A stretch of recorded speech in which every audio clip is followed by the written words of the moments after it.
அனைவருக்கும் வணக்கம். இப்போ பார்த்தீங்கன்னா கரண்ட் போகுது, வாசிக்கிறாங்க, பாடுறாங்க. ஆனால் நான் கரண்ட்டே இல்லாமல் நின்றுட்டு இருக்கேன். நான் ஒருத்தர் மட்டும்தான் நிற்கிறேன். ஆனால் ஒரு சில வாய்ஸ் பேச போகிறேன். ரொம்ப நேரம் எடுத்துக்கல. நம்மளுடைய ஏர்டெல் சூப்பர் சிங்கர் அண்ணன் முத்துச்சிற்பி அண்ணன் அவர்கள் வந்திருக்காங்க. அண்ணன் திரைப்பட பாடகர் அண்ணன் கருங்குயில் கணேஷ் அவர்கள் வந்திருக்காங்க. அதனால் அவங்களுக்கு நேரம் நிறையா இருக்கிறதுனால சும்மா ஒரு 5 நிமிடம் மட்டும் பேசுகிறேன். நான் பேசுகிற ஒவ்வொரு வாய்ஸுக்கும் நீங்கள் கைத்தட்டி உற்சாகப்படுத்துறீங்கன்னா மகிழ்ச்சி என்பதை மீண்டும் தெரிவித்துக் கொண்டு, ஒரு மலரை பார்த்து அந்த மலர் எனக்கே சொந்தம் நினைச்சுக்கிட்டு இருந்தேன். எங்கிருந்தோ அந்த சூறாவளி காத்து அந்த மலரை அடிச்சுக்கிட்டு போச்சு. என்னைக்கு அந்த காத்து அந்த மலரை அடிச்சுக்கிட்டு போனிச்சோ அன்னையிலேருந்து எனக்கு தூக்கம் இல்லை, நிம்மதி இல்லை, உறக்கம் இல்லை. இந்த வசனங்களை ஒரு சில நடிகர்கள் பேசியிருந்தா எப்படி பேசியிருப்பாங்கன்னு ஒரு சின்ன கற்பனை. நான் பேசுகின்ற ஒவ்வொரு வாய்ஸுக்கும் நீங்கள் கைத்தட்டி எனக்கு உற்சாகப்படுத்துமாறு மீண்டும் தெரிவித்துக் கொண்டு, முதலாவதாக மலைந்த கேப்டன் புரட்சி கலைஞர் விஜயகாந்த் பேசியிருந்தா எப்படி பேசியிருப்பாரு ஒரு சின்ன கற்பனை. டேய், யாட்ரா பேசிட்டு இருக்க? ஒரு மலரை பார்த்தேன்டா, அந்த மலர் எனக்கே சொந்தம் நினைச்சுக்கிட்டு இருந்தேன்.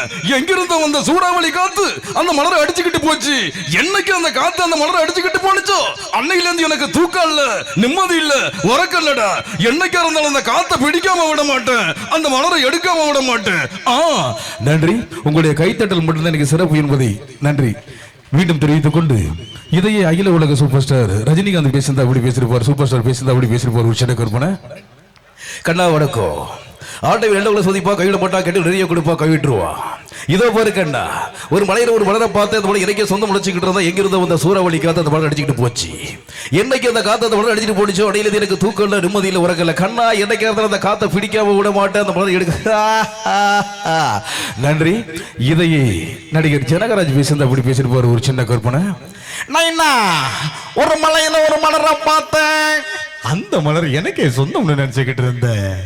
எங்கிருந்தோ அந்த சூறாவளி காத்து அந்த மலரை கொத்தினு போச்சு. என்னைக்கு அந்த காத்து அந்த மலரை கொத்தினு போச்சோ அன்னையிலேருந்து எனக்கு தூக்கம் இல்ல, நிம்மதி இல்ல, உறக்கம் இல்ல. நன்றி. இதையே நடிகர் நன்றி, மகிழ்ச்சி. ஏன்னா நீங்க உங்களுடைய கைத்தட்டல் மட்டும்தான் எங்களுக்கு சிறப்பு என்பதை மீண்டும் தெரிவித்துக் கொண்டு